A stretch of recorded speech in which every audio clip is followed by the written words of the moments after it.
আচ্ছা, একটা প্লান্টেড অ্যাকুরিয়ামের জন্য সঠিক সাবস্ট্রেট ঠিক কী হতে পারে? সে অ্যাকুরিয়াম লোটেক হোক, মিডটেক হোক বা হাইটেক, একটা সুস্থ সবল প্লান্টেড অ্যাকুরিয়ামের জন্য সঠিক সাবস্ট্রেট কী হতে পারে? চলুন এটা নিয়েই আজকের ডিসকাশনটা শুরু করা যাক, যে একটা প্লান্টেড অ্যাকুরিয়ামের জন্য আইডিয়াল সাবস্ট্রেটগুলো কী হওয়া উচিত এবং সেই সাবস্ট্রেটগুলোকে কি কি উপায় আরও বেশি লং লাস্টিং করতে পারবেন। নমস্কার বন্ধুরা, আমি শুভ, আর চ্যানেলের নাম হলো দ্য বং অ্যাকোয়াস্কেপার। আর এরম আরও ভিডিও পাওয়ার জন্য প্লিজ চ্যানেলটাকে সাবস্ক্রাইব করে পাশে রাখা বেল আইকনটাকেও প্রেস করে দেবেন।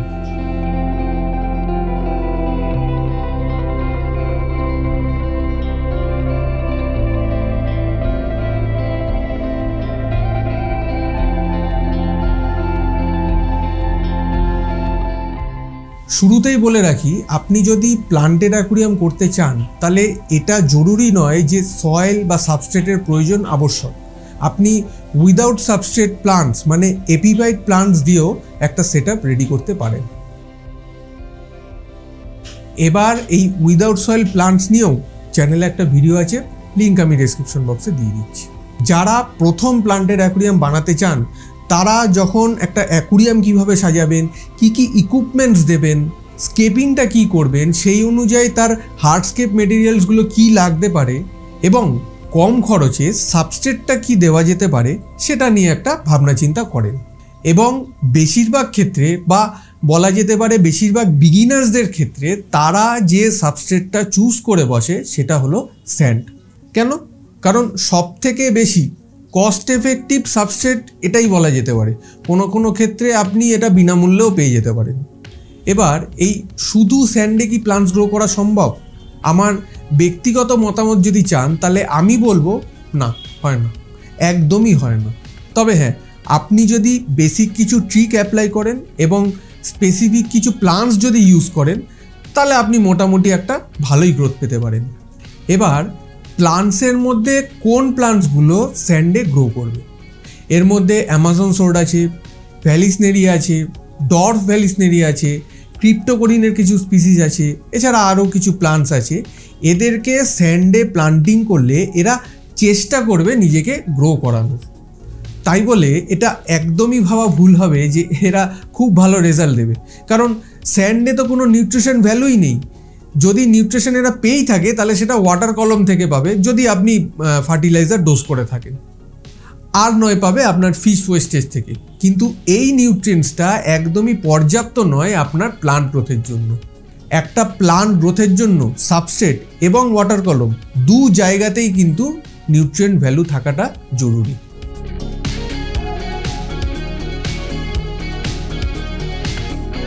এবার আপনি এই স্যান্ডের নিউট্রিশন ভ্যালু বাড়াবেন কি করে? দেখুন, এর মোটামুটি দুটো ট্রিক আছে। প্রথম হলো স্যান্ডের মধ্যে রুট ট্যাব ইউজ করা। এবার এটার ব্যবহার জানার আগে এটা জেনে নিই যে রুট ট্যাব আসলে কি জিনিস।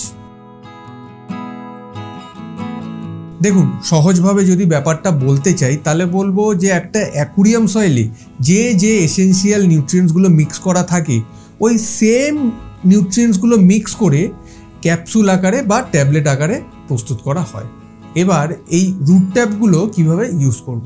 দেখুন, ইউজুয়ালি আপনি যদি ট্যাঙ্কে স্যান্ড ইউজ করেন বা সয়েল ইউজ করেন, দুটো ক্ষেত্রেই ট্যাঙ্কের যে লোকেশনসে আপনি গাছগুলো প্লান্টিং করেছেন ঠিক সেখানেই রুট ট্যাবটা নিয়ে আপনি হাত দিয়ে হোক বা টুইজার দিয়ে হোক একদম সাবস্ট্রেটের ভেতরে ঢুকিয়ে দিন। এতে কি হবে, ওইটুকু পোর্শন জুড়ে মানে 3 ইঞ্চি বা 4 ইঞ্চি রেডিয়াস ধরে ওই জায়গাটা পুরো নিউট্রিয়েন্ট রিচ হয়ে যাবে, যার ফলে আপনার প্লান্টস ওই স্যান্ড থেকেও সুন্দরভাবে নিউট্রিয়েন্ট অ্যাবজর্ব করতে পারবে। কিন্তু এটা খেয়াল রাখতে হবে যে মোটামুটি 3-4 মাস অন্তর অন্তর রুট ট্যাবগুলো আপনাকে আবার সাবস্ট্রেট বা স্যান্ডের তলায় দিতে হবে।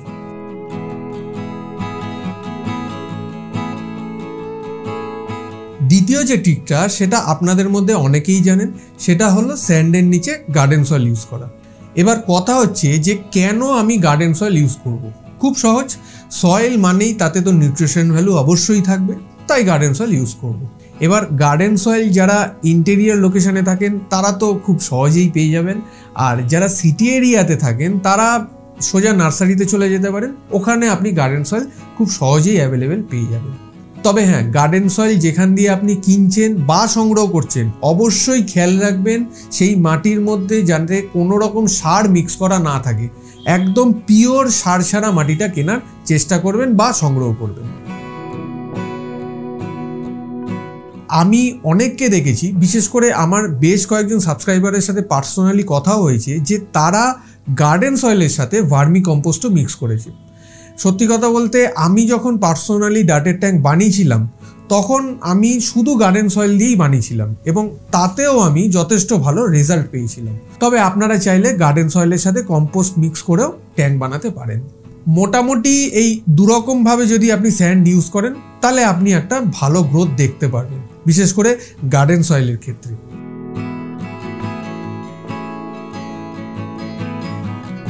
এবারে স্যান্ড গার্ডেন সয়েলের পরেই সবথেকে বেস্ট অপশন হলো অ্যাকোয়া সয়েল বা commercial soil.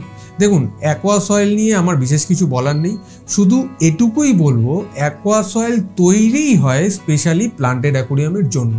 Aquatic plants grow করার জন্য যত রকম নিউট্রিয়েন্টসের প্রয়োজন সবই এই অ্যাকোয়া সয়েলে মজুদ আছে। তাই যাদের মোটামুটি একটু বাজেট আছে তাদের আমি সাজেস্ট করব একদম চোখ বন্ধ করে অ্যাকোয়া সয়েল নিয়ে নিতে পারেন।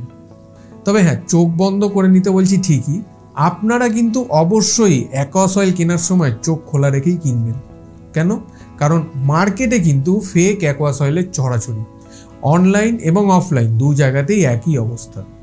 আর ভুলেও লুজ সয়েলের প্যাকেটগুলো কিনবেন না। দোকানদার আপনাকে বলবে যে ব্র্যান্ডেড কোম্পানির প্যাকেট খুলেই ওখান থেকে সয়েল বার করে আলাদা প্যাকেটে বিক্রি করছে। দোকানদার যদি আপনার বিশ্বস্ত হন বা চেনাশোনা হন তাহলে ঠিক আছে, আপনি নিতেই পারেন। নালে আজকাল যা যুগ পড়েছে কারোর উপর বিশ্বাস না করাই ভালো। সব থেকে বেস্ট হয় আপনি যদি গোটা ব্র্যান্ডের প্যাকেটটাই কিনে নেন। অনেক রকম মাপের হয়, 3 লিটার, 5 লিটার, 9 লিটার, আরও বিভিন্ন রকম ওজনের সয়েল আপনি পেয়ে যাবেন।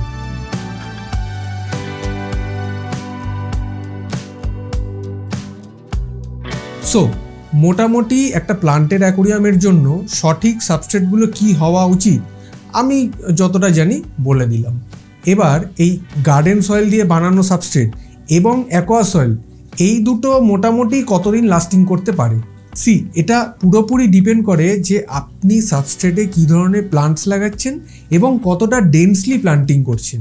যদি ফাস্ট গ্রোয়িং প্লান্টস লাগান, জেনারেলি আমরা অ্যাকোয়ারিয়ামে সবসময় ফাস্ট গ্রোয়িং প্লান্টসই লাগিয়ে থাকি। সো সিনারিও যদি এরম হয় তাহলে গার্ডেন সয়েল আপনাকে মোটামুটি 1 বছর অবধি একটা ভালো ব্যাকআপ দিয়ে দেবে। আর যদি আপনি অ্যাকোয়া সয়েল ইউজ করেন তাহলে নিশ্চিন্ত থাকুন, চোখ বন্ধ করে মিনিমাম 3 বছর তো চলেই যাবে, যদি আপনি ভালো রেপুটেটেড কোম্পানির অ্যাকোয়া সয়েল ইউজ করেন তাহলেই। এবারে এই দুটো সয়েলই মানে গার্ডেন সয়েল এবং অ্যাকোয়া সয়েলের লনজিভিটি কিছুটা হলেও বাড়িয়ে দেওয়া সম্ভব। কিভাবে সম্ভব?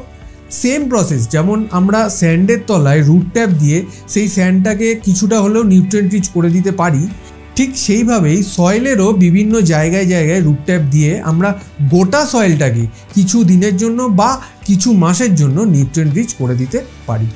তবে প্র্যাকটিক্যালি গার্ডেন সয়েলের রুট ট্যাপটা একটু বেশি ইউজ করতে হয়, কারণ যেহেতু গার্ডেন সয়েল থেকে নিউট্রিয়েন্টসগুলো খুব তাড়াতাড়ি ড্রেন আউট হয়ে যায়, তাই জন্য রুট ট্যাপগুলো একটু বেশি ব্যবহার করতে হয়। এবার আপনি নিশ্চয়ই চাইবেন না যে স্কেপটা আপনি করেছেন, বা ধরে নিলাম যদি শুধু প্লান্টেশনও করে থাকেন সেটা নিশ্চয়ই আপনি 1 বছরের মধ্যে তুলে দিতে চাইবেন না। আপনি নিশ্চয়ই চাইবেন সেটা যেন অন্ততপক্ষে আরও 1টা বছর যায়। কিন্তু গার্ডেন সয়েলে রুট ট্যাপ দিয়েও এক্সট্রা মাস 6 বেশি চালাতে পারবেন না, অ্যাকর্ডিং টু মাই এক্সপিরিয়েন্স। কারণ মোটামুটি 1.5 বছর কমপ্লিট হলে তারপরে রুট ট্যাপ দিলেও প্লান্টসের গ্রোথ বা প্লান্টসের হেলথ কন্ডিশন কোনোটাই ভালো রাখা যায় না। কিন্তু অ্যাকোয়া সয়েলের ক্ষেত্রে ব্যাপারটা একটু অন্যরকম হয়। প্রথমত অ্যাকোয়া সয়েল তো আপনাকে আরামসে 3 বছর ব্যাকআপ তো দিয়েই দেবে, কোনো ক্ষেত্রে তার বেশিও দিয়ে দেয়। কারণ অ্যাকোয়া সয়েল যেহেতু অ্যাকোয়ারিয়ামকে মাথায় রেখেই বানানো, তাই অ্যাকোয়া সয়েল থেকে নিউট্রিয়েন্টসগুলো খুব ধীরে ধীরে রিলিজ করে। কিন্তু সব কিছুরই তো একটা সময়সীমা আছে, তাই অ্যাকোয়া সয়েলও একটা সময়ের পর নিউট্রিয়েন্ট কমে যায়। তখন আপনি ওই রুট ট্যাপ দিয়ে অ্যাকোয়া সয়েলকে আরও 6 মাস 1 বছরের জন্য চার্জড আপ করে দিতে পারেন। কিন্তু এখানে একটা হিউম্যান সাইকোলজি কাজ করে। বেশিরভাগ ক্ষেত্রে যেটা হয়, 2 বছর 2.5 বছর কমপ্লিট হওয়ার পর থেকেই আমাদের স্কেপটা আর ভালো লাগে না। তখন মনে হয় যে নতুন করে আরও কিছু বানানোর চেষ্টা করি। তাই সয়েলের নিউট্রিয়েন্টস পুরোপুরি বেরিয়ে যাওয়ার আগেই আমরা স্কেপটাই তুলে দিয়ে নতুন করে কিছু বানানোর চেষ্টা করি।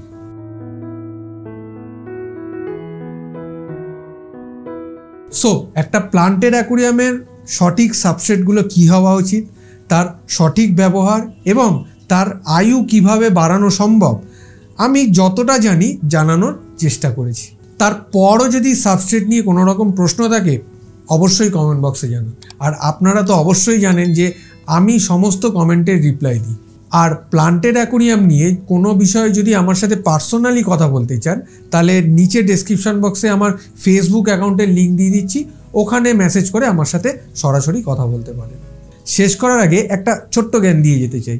আপনারা যারা চাইছেন যে আগামী দিনে অ্যাকোয়া সয়েল দিয়ে প্লান্টেড অ্যাকুরিয়াম সেটআপ বানাবেন, অ্যাকোয়া সয়েল যখন কিনছেন তখন ধরেই নিচ্ছি যে আপনার একটা বাজেট আছে।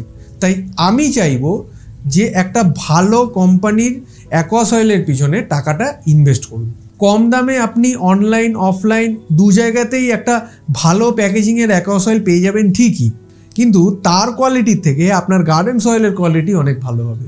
তাই দেখে শুনে রিসার্চ করে অ্যাকোয়া সয়েল কিনুন, যাতে আপনার প্লান্টেড অ্যাকুরিয়াম হবি লং রান হয়।